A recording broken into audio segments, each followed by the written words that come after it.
আশেপাশে কেউ যদি কোনো ধরনের অন্যায়ের সাথে জড়িত থাকে, অন্যায়কারীর কোনো দল নেই। অন্যায়কারী তাকে অন্যায়কারী হিসেবে ট্রিট করে অ্যাপ্রোপ্রিয়েট তদন্তের মাধ্যমে যেই ধরনের আইনি ব্যবস্থা গ্রহণ করার প্রয়োজন সেটা আপনারা করবেন।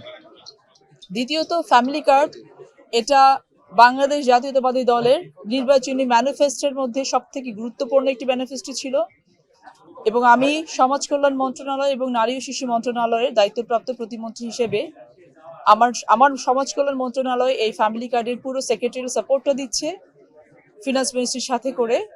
এবং এই প্রজেক্টটা আপনারা জানেন যে ঈদের আগে পাইলট বেসিসে আমরা 14টি ইউনিটে এই প্রজেক্টটা শুরু করছি।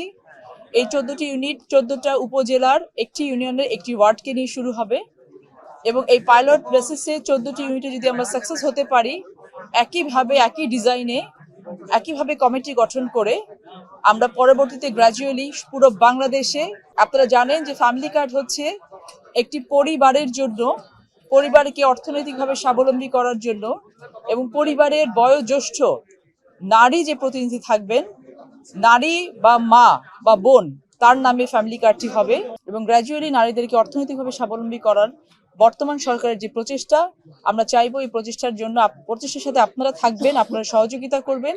আলটিমেটলি কিন্তু এটা দেশের জন্য একটি সম্পদ হয়ে খুব শিগগিরই আমাদের কাছে ধরা দেবে ইনশাআল্লাহ। ফ্যামিলি কার্ডের যে এখন 14টা ইউনিটকে আমরা কাজে পাইলট বেসিসে কাজে লাগানোর জন্য নিয়েছি, এই 14টা ইউনিট তো শেষ না, এটা কেবল শুরু।